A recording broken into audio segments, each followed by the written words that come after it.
నిజమైన ద్రాక్షావళి నీవే, నిత్యమైన సంతోషము నీలోనే, శాశ్వతమైనది ఎంత మధురమైనది, నా పైన నీకున్న ప్రేమ, ఎనలేని నీ ప్రేమ, ఓ ఎనలేని నీ ప్రేమ. నిజమైన ద్రాక్షావళి నీవే, నిత్యమైన సంతోషము నీలోనే, నిజమైన ద్రాక్షావళి నీవే, నిత్యమైన సంతోషము నీలోనే, శాశ్వతమైనది ఎంతో మధురమైనది, నా పైన నీకున్న ప్రేమ, ఎనలేని నీ ప్రేమ, ప్రేమ ఎనలేని నీ ప్రేమ. నిజమైన ద్రాక్షావళి నీవే.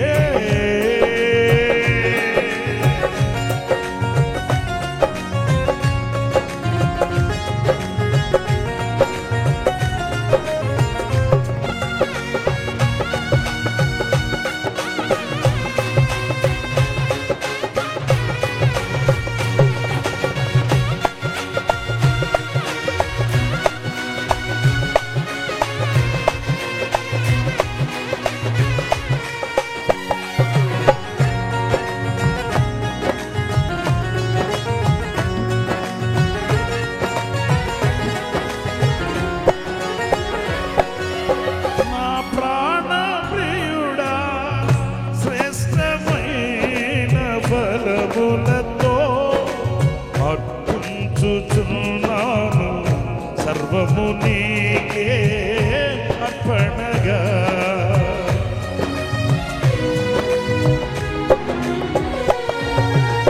నా ప్రాణ ప్రియుడా శ్రేష్టమైన ఫలములతో అర్పించుచున్నాను సర్వము నీకే అర్పణగా.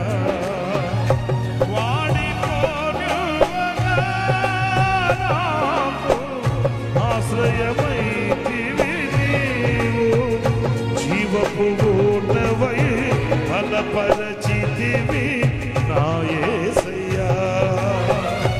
వాడిపోనివ్వగా నాకు ఆశ్రయమైతివి నీవు, జీవపు ఊర్ణవై బలపరచితివి నా యేసయ్యా. నిజమైన ద్రాక్షావళి నీవే,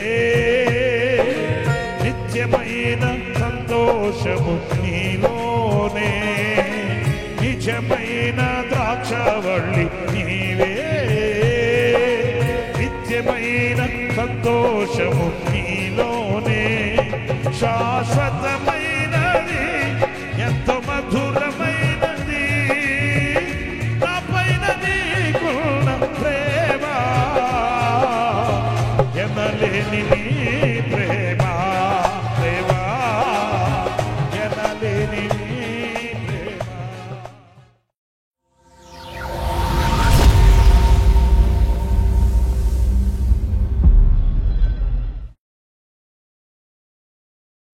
ప్రైజ్ ది లార్డ్. ప్రభువు అయిన యేసు క్రీస్తు ప్రశస్త నామంలో మీ అందరికీ హోసన్నా మినిస్ట్రీస్ తరపున హృదయపూర్వకమైన వందనాలు తెలియపరుస్తున్నాను. ప్రభు మిమ్మల్ని ఆశీర్వదించి దీవించునుగాక. ప్రియులారా, పరిశుద్ధ గ్రంథంలో నుంచి ఈ పూట కీర్తనల గ్రంథంలోని 105వ కీర్తన 4వ చరణాన్ని నేను చదువుతున్నాను, ఆలకించండి. యెహోవాను వెదకుడి, ఆయన బలమును వెదకుడి, ఆయన సన్నిధిని నిత్యము వెదకుడి. చూడండి, ఈ వాక్య భాగంలో 3 విషయాలు మనం గుర్తించగలుగుతాం. అవేంటంటే, మన ప్రభువుని మనం వెదకాలి, 2 ఆయన బలమును మనం వెదకాలి, 3 ఆయన సన్నిధిని నిత్యము వెదకాలి అనే మాటల్ని మనం ఇక్కడ గుర్తిస్తూ ఉన్నాం. వెదకడము అనంటే ఏదో తప్పిపోయింది, ఆ తప్పిపోయిన దానిని వెదకి పట్టుకోవాలని కాదు, ఆశ్రయించడం, చేరువ కావడం అన్నప్పుడు మనం యెహోవాను వెదకాలి అనేది ఈ వాక్యంలో ప్రాముఖ్యంగా ఈ పూట మనం ధ్యానించాలి. ఆయా సందర్భాలలో సహాయ సహకారాల కొరకు దేనినో ఎవరినో మనం వెతుకుతూ ఉంటాం, వెంబడిస్తూ ఉంటాము, చేరువవుతూ ఉంటాము. ఏదైనా మనకు సహాయ సహకారాలు కావలసినప్పుడు మన మనసులో మెదిలే వ్యక్తులు, మన మనసులో మెదిలే అనేక పరిస్థితులు వేరుగా ఉంటాయండి. కానీ ప్రతి విషయంలో ప్రభువుని వెతకి ప్రభు దగ్గరకు వెళ్ళి ఆయన యొక్క ఆలోచనను కోరుకునే వ్యక్తులు అరుదుగా ఉంటారు. వారికి నిశ్చయముగా దేవుని సహాయం కలుగుతుంది. క్రైస్తవులమై ఉంటాము, కానీ దేవుని వెదికే అనుభవం కలిగిన వాళ్ళు ప్రత్యేకించబడిన వారై ఉంటారు. వారు ఏ విషయంలోనైనా తిన్నగా ప్రభు దగ్గరికి వెళ్ళి ప్రభు సన్నిధిని కూర్చుండి ప్రభు యొక్క ఆలోచన కోరుతారు, ప్రభు యొక్క ఆలోచనని వేడుతారు, పొందుకుంటారు. ఆ ఆలోచనానుసారంగా అడుగులు వేస్తారు. వారి కార్యాలు సఫలమవుతాయి, వారి కోరికలు సిద్ధింపబడతాయి, వారి ప్రయత్నాలన్నీ ఆశీర్వాదకరంగా దీవెనకరంగా అవి వర్ధిల్లుతూ ఉంటే మన కళ్ళతో మనం చూస్తూ ఉంటాము. అన్నప్పుడు ఇందులో శ్రేష్టమైనది మనం యెహోవాను వెదికేడి వారము కావాలి. ఇందులో మనం నేర్చుకోవలసిన పాఠం ఏంటి అనంటే, ఎలా వెతకాలి, ఆయనను ఎలా చేరుకోవాలి, ఆయనను వెదికే అనుభవాలు ఏమై ఉంటాయి అనేది చాలా క్లుప్తంగా ఒక 2-3 విషయాలు నేను మీతో చెప్తాను. ఇప్పుడు మనం పరమగీతాల గ్రంథంలో 3వ కీర్తన 1వ చరణంలోనికి వెళ్ళినప్పుడు అక్కడ ఒక వింతైన ధోరణి మనకు కనిపిస్తుంది. ఆ వాక్యాలు కూడా నేను మీకు చదివి వినిపిస్తాను. ఈ పరమగీతాల గ్రంథంలో 3వ కీర్తనలో 1వ వాక్యాలు నేను చదువుతున్నాను. రాత్రి వేళ పరుండి ఉండి నేను నా ప్రాణప్రియుని వెదకినను అతడు కనబడక ఉండెను. ఇలా చూడండి, అక్కడేమో వెదకండి అని వ్రాయబడి ఉంది. ఇంకొక వాక్యం కూడా మీకు బాగా తెలుసు, వెదకుడి దొరుకును, తట్టుడి తీయబడును, అడుగుడి అనుగ్రహింపబడును అనే వాక్యం మరి అందరికీ తెలుసు. మరి అడగమని వ్రాయబడి ఉంది, వెదకండి అని వ్రాయబడి ఉంది, వెతికితే దొరుకుతాను అని వ్రాయబడి ఉంది. మరి ఈ కీర్తనలో మనం చదివినప్పుడు నేను వెతికినను ఆయన కనబడలేదు. ఈ పరమగీతాల గ్రంథంలో ఎందుకు కనబడలేదు? ఈ వాక్యాన్ని మనం స్పష్టంగా చదివితే, రాత్రి వేళ తమ ప్రియుని వెతికిందంట. ప్రియమైన దేవుని బిడ్డలారా, మీరు ఆలోచించండి. ఇది 2 విధాలుగా మనం అర్థం చేసుకోవలసి వస్తుంది. ఏంటది? రాత్రి వేళ అనంటే చీకటి వేళ. ప్రియులారా చూడండి, చీకటిలో నిలిచి ఆ చీకటి అనుభవాలలో ఎంత వెతికితే ఆయన దొరుకుతాడు? ఒక అనుభవం ఇది. రెండవది, చీకటి అనగానే శ్రమలకు, శోధనలకు సూచన. అంటే ఈ వ్యక్తి, ఈమె తమ ప్రియుని ఎలా వెతికే వ్యక్తిగా కనిపిస్తుందంటే, శ్రమ కలిగినప్పుడు, శోధన కలిగినప్పుడు మాత్రమే ఆయనను వెతికే అనుభవం అనేది ఇక్కడ మనకు స్పష్టతనిస్తుంది. ఈ 2 అనుభవాలు కూడా మంచివి కావండి. ఎందుకంటే చీకటిలో నిలిచి చీకటి అనుభవాలలో ఆయనను వెతికితే ఆయన ఎందుకు కనిపిస్తాడు? ఇప్పుడు కలెక్టర్ గారిని కలవాలంటే కలెక్టర్ ఆఫీస్కి వెళ్ళాలి. బస్ స్టాండ్కి వెళ్ళి బస్ స్టాండ్ వెతికితే ఉంటాడా? నేను వెతికినను కనబడలేదు అంటే ఎక్కడ వెతికావు? ఎలా వెతికావు? సీఎం గారిని కలవాలంటే సీఎం గారి ఆఫీస్కి వెళ్ళాలి. రైల్వే స్టేషన్కి వెళితే రైల్వే స్టేషన్లో ఉంటాడా? అంటే ఆ వెతికే ధోరణి అనేది సరిగా లేనప్పుడు మన ప్రయాస విఫలమవుతుందండి. ఆయాసపడుతుంటాం, ఎక్కసపడిపోతుంటాం. నేను వెతుకుతున్నాను, ఆయన కనిపించలేదు. నేను అడుగుతున్నాను, ఆయన వింటలేదు. నేను చూస్తున్నాను, ఆయన రావట్లేదు. ఇలాంటి ఎక్కసపు మాటలు ఎందుకు మన నోట రావాల్సి వస్తుందంటే మనం వెతికే ధోరణిలో ఎక్కడో ఎక్కడో మనం మిస్ అయిపోతున్నాం. ఎక్కడో కాదు, ఈ వాక్యం చెప్తుంది. కొంతమంది చూడండి, శ్రమ కలిగితేనే దేవుని చెంతకు వస్తారండి. శ్రమ కలిగితేనే ప్రార్థన చేస్తారండి. శ్రమ కలిగితేనే వాక్యం చదువుతారండి. శ్రమలలో మాత్రమే నమ్మకంగా దేవుని సన్నిధిలో కనిపిస్తారండి. వారికి ఏమాత్రం సుఖం దొరికినా, ఏమాత్రం ఆశీర్వాదం కలిగినా, ఏమాత్రం వాళ్ళకున్న ఆటంకాలు తొలగి, అడ్డుబండలు తొలగినా ఇక మనకు కనిపించరు. రెండవ విషయాన్ని కూడా నేను మీకు ఇక్కడ చెప్పాలనుకుంటే, చీకటిలో నిలిచి ఆ చీకటిలో ఆయనను వెతకడం అనేది చాలా అవివేకమైన కార్యాలండి. హృదయంలో వెలుగు లేకుండా, దేవుని యొక్క ముఖకాంతిలో మనం నిలవకుండా, దేవుని యొక్క ప్రసన్నతను అనుభవించకుండా, దేవుని యొక్క ఆజ్ఞానుసారమైన మార్గాన్ని ఎంపిక చేసుకోకుండా, పవిత్రతను పరిశుద్ధతను విస్మరించి మన సాంప్రదాయాలలో మనం ఆయనను వెతకాలని అనుకోవడం మన అవివేకం కాదంటారా? నా ప్రియమైన సహోదరులారా, ఇదిగో ఈ వాక్యం మనకు స్పష్టతనిస్తుంది. రాత్రివేళ ఆయనను వెతికినను నాకు కనిపించలేదు అన్నప్పుడు ఈ చీకటి కార్యక్రమాలలో, చీకటి సంబంధమైన ఆచార సంబంధమైన వాటిల్లో మనం ఆయనను వెతికితే కనిపించేవాడు కాదు ఆయన.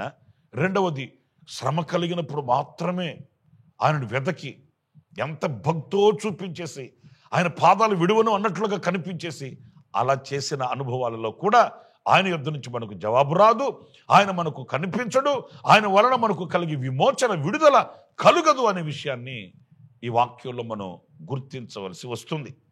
ఇకపోతే రెండవ విషయాన్ని ఈ పరమగీతాల గ్రంథంలో మనం గమనించినప్పుడు ఆ రెండవ వాక్యంలో ఏమని రాయబడి ఉంది? నేను ఇప్పుడే లేచెదను, పట్టణము వెంబడిపోయి వెదుకుదును. పట్టణము వెంబడిపోయి వెదుకుతుందంట. ఇది దేనికి సూచనగా కనిపిస్తుంది అంటే, ఈ పట్టణము అనంటే సౌకర్యాలు. ప్రభువుని వెదికేది సౌకర్యాల మధ్య, సౌకర్యాలుంటే కాదు, పట్టణము వెంబడి వెళ్ళి వెతుకుతుందంట. ఎందుకు ఆమెకు ఆయన కనిపించట్లేదు అనంటే, ఈ పట్టణము వెంబడి వెదికే ఈ సౌకర్యాలతో ముడిపడిన అనుభవాలండి. అన్ని సౌకర్యాలుంటే, అన్ని సమృద్ధిగా ఉంటే పట్టణపు అనుభవాలు మీకు తెలుసు కదండి. అన్ని కనుక మనకు చేతికి అందేటట్లుగా ఉంటే అప్పుడు వెతకడం. ఆ సౌకర్యాల మధ్య వెతికే వారికి ఆయన కనిపిస్తాడా?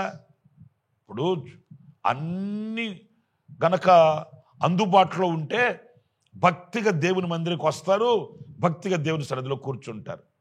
వాళ్ళకి ఏమాత్రం ఏదైనా సౌకర్యం తగ్గిందే అనుకోండి, ఇక దేవుని సన్నిధికి వాళ్ళు ఇవ్వవలసిన ఆ విలువ, ఘనత ఏమాత్రం కూడా కనిపించదండి. వాళ్ళు ఆటో ఎక్కగానే తిన్నగా ఆటో మందిరం ముందు దిగాలి, లేదా వాళ్ళ కార్యక్రమాలకి వాళ్ళు బయలుదేరి వెళుతున్నప్పుడు అన్ని సమృద్ధిగా వాళ్ళకి అందుబాటులో ఉంటే వాళ్ళ నోట స్తోత్రం అనే మాట కానీ, ప్రభువానికి వందనాలు అనే మాట కానీ, లేకపోతే దేవుడు నాకు మేలు చేశాడండి అనే మాట కానీ వినబడుతుందండి. అలా కాకుండా వాళ్ళకు ఉండవలసిన సౌకర్యాలు గనక కొంచెం తగ్గాయి అనుకో, వాళ్ళ నోట ఆ మాటలు వినలేము. ఇలాంటి వ్యక్తులకు కూడా ఆయన ప్రత్యక్షమయ్యే దేవుడు కాదండి. నా ప్రియమైన దేవుని బిడ్డలారా, మన పితరుల జీవిత చరిత్రలో మనం చదివినప్పుడు చెరసాలలో వాళ్ళు స్తుతించగలిగారంటే ఏ సౌకర్యాల మధ్య వాళ్ళు ఆరాధన చేశారు? మన పితరులు సంఖ్యలతో బిగించబడినప్పుడు, బండకోయల మధ్య వాళ్ళను బంధించినప్పుడు, వాళ్ళను కొట్టి అవమానపరిచి హింసించుచున్నప్పుడు వాళ్ళు చెరసాలలో కూడా ప్రభువుని స్తుతించగలిగారు, అగ్నిలో కూడా ప్రభువుని ఆరాధించగలిగారంటే ఏ సౌకర్యాలుండి, ఏ సదుపాయాలుండి వాళ్ళు ఆయనను ఆరాధించగలిగారు? అందుకే వాళ్ళకి ఆయన ప్రత్యక్షమయ్యాడు, వాళ్ళకి ఆయన అద్భుతాలు చేశాడు, మహత్కార్యాలు చేశాడు. అంతేకాదు, ఆశించిన దానికంటే, ఊహించిన దానికంటే ఆయన అత్యధికంగా వాళ్ళని ఆశీర్వదించి మేలులు చేస్తూ వచ్చాడు. మరి ఈ రోజున సౌకర్యాల మధ్య వెతుకుతున్నాం ఆయన్ని, సదుపాయాల మధ్య వెతుకుతున్నాం ఆయన్ని. అంత దూరం మేము వెళ్ళలేమండి, మాకు దగ్గరగా ఏదైనా ఉంటే అది బాగుంటుందండి, సౌకర్యం కాదా? దేవుని సన్నిధికి వెళ్ళి ప్రార్థించాలి, ఆరాధన చేయాలంటే అన్ని వసతులు ఉండాలండి. ఇదిగో ఫలానా చోటకు వెళితే మాకు అక్కడ కుర్చీలు ఉంటాయండి కూర్చోవడానికి, లేకపోతే చల్లటి ఏసీ గది ఉంటుందండి. ఇలాంటి సౌకర్యాలు కోరుకోవడం మనకు అది మన బలహీనత కాదంటారా? అరణ్యములో ఇశ్రాయేలీయులు ప్రభువుని ఆరాధన చేశారట. ఏ సౌకర్యం ఉండి? నా ప్రియ సహోదరులారా, ఇదిగో ఈ వ్యక్తి పట్టణము వెంబడి ఆయనను వెతుకుతుందంట, ఆయన కనిపించలేదట. మీకు ఇంకొక మాట కూడా నేను మీకు జ్ఞాపకం చేస్తాను. అదేంటంటే ఈ వాక్యంలోనే సంత వీధులలోను రాజ వీధులలోనూ తిరుగుదును, నా ప్రాణప్రియుని వెతుకుదును అని నేను అనుకుంటుని, నేను వెదకినను అతడు కనబడలేదు. ఇక్కడ చూడండి, సంత వీధులలో, రాజమార్గంలో, రాజవీధులలో గౌరవపదమైన అనుభవాలండి. రాజమార్గంలో వెతికినను ఆయన కనబడలేదంట. ఒక ఆశ్చర్యాన్ని కలిగించే మాటలండి ఇవన్నీ. ఆయన కనబడలేదు, ఆయన కనబడలేదు, ఆయన కనబడలేదంటే ఎక్కడ కనబడలేదు? రాజమార్గంలో, సంత వీధులలో వెతికితే ఆయన ఎందుకు కనిపిస్తాడు? రాజమార్గం అంటే ఒక గౌరవపదమైన అనుభవాలండి. ఆ గౌరవపదమైన అనుభవాలలో మనం ఎంత వెతికినా, ఎన్నాళ్ళు వెతికినా మనకు అక్కడ మనకు సమాధానం రాదు, ఆయన ప్రత్యక్షత మనకు కలగదు.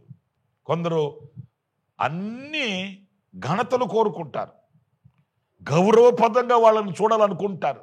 వాళ్ళు ఎక్కడ నిలిచినా వాళ్ళకి మెప్పులు కావాలండి, గొప్పలు కావాలండి, పదవులు కావాలండి. మీరు మరోలా భావించొద్దండి. ఈ రోజున అనేక మంది ఈ పదవి వ్యామోహాలతో, ఈ గౌరవపదమైనటువంటి అనుభవాలతో ఏదో సాధించాలని సాహసిస్తున్నారే కానీ, నేను దేవునిని చూడగలనా? ఈ పదవులు, ఈ ఆధిక్యతలు, ఆధిపత్యాలు వీటి వలన నేను ప్రభువుని చూడగలనా?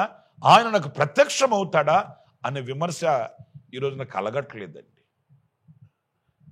ఒక ఆయన అడుగుతున్నాడంట పాస్టర్ గారిని, ఏమండి మీ చర్చిలో ఏదైనా నాకు ఒక పదవి ఇస్తే నాకు గౌరవపదంగా ఉంటుందండి, నేను మీ చర్చికి వచ్చిపోతున్నాను కదా, నేను నలుగురికి చెప్పుకోవడానికి కూడా బాగుంటుందండి, మీ చర్చిలో ఏదైనా పదవి నాకు ఇవ్వండి అట్లా అని. పాస్టర్ గారు అన్నాడట, బాబు ఉన్నవాళ్ళు, ముందు వచ్చిన వాళ్ళు ఉన్నారు కదా, వాళ్ళకి నమ్మకమైన వాళ్ళలో కొందరిని ఎన్నిక చేసుకొని వాళ్ళకి ఇచ్చేసే పదవులన్నీ అట్లా. అంటే ఈయన అంటాడట, కనీసం సండే స్కూల్కి అధికారిగా నన్ను చేయండి, నన్ను సండే స్కూల్కి అధికారి. ఆ చిన్న పిల్లలు వాళ్ళేదో పాపం దేవుని సన్నిధిలో ఆరాధించుకోవడానికి అభము శుభము ఎరుగని చిన్న మనసులు ప్రభువుని స్తుతించడానికి వస్తే వాళ్ళ మీద అధికారంట. అంటే వీళ్ళకి పదవి కావాలనే కానీ, అధికారాలు కావాలనే కానీ, ఆధిపత్యాలు కావాలనే కానీ, ప్రభువుని చూడాలన్న కాంక్ష, ప్రభు ప్రత్యక్షం అవ్వాలనే ఆశ. నా ప్రియమైన సహోదరులారా, ఆయన కనబడలేదు. మనకు పదవులు కోరుకున్నప్పుడు, మన హృదయంలో గౌరవపదమైనటువంటి అనుభవాలు మనం ఆశించినప్పుడు ఆయన ఎందుకు కనిపిస్తాడు? ఆయన ఎందుకు కనిపిస్తాడు? ఒక చక్కటి వింతైన ఒక మాటని ఇక్కడ నేను మీకు చదివి వినిపిస్తాను. అదేంటంటే 4వ వాక్యం నేను చదువుతున్నానండి. నేను వారిని విడిచి కొంచెము దూరము పోగా. ఎవరిని విడిచి? ఈ రాజమార్గాలు, ఈ సంత వీధులు, ఈ పట్టణపు అనుభవాలు, ఈ కావలి వారు, ఇవన్నీ విడిచి, ఇవి కాదు మనకు కావాల్సింది, ఇవన్నీ విడిచి నేను కొంత దూరము పోగా నా ప్రియుడు నాకు ఎదురుపడెను. చూసారండి, ఎక్కడ ఎదురుపడ్డాడు ఆయన? ఎక్కడ కనిపించాడు ఆయన? వీటన్నిటికీ కొంచెం దూరంగా వెళితేనే, ఇవన్నీ మనం వదులుకుంటేనే, ఇవన్నీ మనం పరిత్యజిస్తేనే, వీటిలన్నిటిని మనం విడిచిపెడితేనే. మరి ఈ రోజున ఎలా వెతుకుతున్నాం ఆయన్ని, ఎలా కనుగొంటాం ఆయన్ని అనే వివేకం ఈ వాక్యంలో మనకు కలగాలండి. దీనులమై, రిక్తులమై, విరిగి నలిగిన హృదయంతో మనము ఆయనను వెతికినప్పుడు ఈ రాజమార్గంలో గౌరవపదమైన అనుభవాలు, ఈ సౌకర్యాలు, ఈ చీకటి అనుభవాలు, ఇవన్నీ ఎప్పుడైతే మన దగ్గర నుంచి వెళ్తాయో, ఎప్పుడైతే మన హృదయంలో నుంచి తొలుగుతాయో, ఆనాడు ప్రభువును చూచే దృష్టి మనకు కలుగుతుందండి. ప్రభువును చూచే ఆ నేత్రాలు మనకు కలుగుతాయి. తప్పనిసరిగా నిశ్చయముగా మనము ఆయనను చూడగలుగుతాము. ఆయనను చూచిన ఆనందం మనకు మిగులుతుంది. అలా కాకుండా నామకావాస్తిగా ఏదో సాంప్రదాయబద్ధంగా వెదికి తిరుగుతూ నాకు మేలు జరగలేదు, నా కన్నీళ్లు తొలగలేదు, నాకు ఆరోగ్యం కలగలేదు, నేను ప్రార్థించిన ప్రభు పలకరించలేదు, ఈ లేదు లేదు లేదు అనే మాట ఎప్పుడు నీ దగ్గర నుంచి పోతుంది అని అంటే, వెతకవలసిన రీతిలో, చేరవలసిన పద్ధతిలో మనం ఆయనను వెతికితే, ప్రియులారా ఒక మాట నేను చెప్పి ముగిస్తాను, ఆయనను వెతికే వారికి ఎప్పుడు కూడా ఆయన దూరంగా నిలిచేవాడు కానే కాదండి. ఆయనను ఆశ్రయించిన వారిని ఎప్పుడు కూడా ఆయన దాటుకుని వెళ్ళేవాడు కాదండి. ఆయనను వేడుకొనిన వానికి ఎప్పుడు కూడా ఆయన లేదు అనే మాట చెప్పేవాడు కానే కాదు. మీరు వెతకండి నేను దొరుకుతాను అన్నాడు కదా. ఎలా వెతకాలి అనేది నేర్చుకుంటే నిశ్చయముగా మనం ఆ మేలు పొందుకోగలుగుతామనే విషయాన్ని ఈ వాక్యంలో గుర్తిద్దాము. యెహోవాను వెతుకుతాము, ఆయన బలాన్ని వెతుకుతాము, ఆయన సన్నిధిని వెతికి దీవెనను ఆశీర్వాదాన్ని పొందుకుందాము. తలలు వంచండి, చిన్న ప్రార్థన చేస్తాను. జీవాధిపతి అయిన ప్రభువా మీకు వందనాలు. ఈవేళ మిమ్మల్ని ఎలా వెతకాలి అనే విషయాన్ని, కొన్ని విషయాలు మేము ధ్యానించుకుంటూ వచ్చాము. ఆ రీతిగా మేము మిమ్మల్ని వెతికి, మీ బలమును వెతికి, మీ సన్నిధిని వెతికి, మీ యొద్ద నుంచి వచ్చే ఆశీర్వాదాన్ని దీవెనను పొందుకోవడానికి సహాయం చేయమని ఘనుడా మీ పాద పద్మానికి నన్ను మమ్మల్ని అప్పగించుకుంటూ యేసు నామములో ప్రార్థన చేసి వేడుకొనుచున్నాను తండ్రి. Amen, amen. ప్రభు మిమ్మల్ని ఆశీర్వదించి దీవించునుగాక. ఈ దినమంతా విశేషమైన కృప నా దేవుడు మీకు సమృద్ధిగా అనుగ్రహించుగాక. ఆమెన్. ప్రతి దినము ఈ అనుదిన కృపాను సందేశాల కొరకు, ఇంకా మరిన్ని ఆత్మ సంబంధమైన సందేశాల కొరకు ఈ మా యూట్యూబ్ ఛానల్ ని సబ్స్క్రైబ్ చేసుకోండి. Pastor Ramesh, open ministries.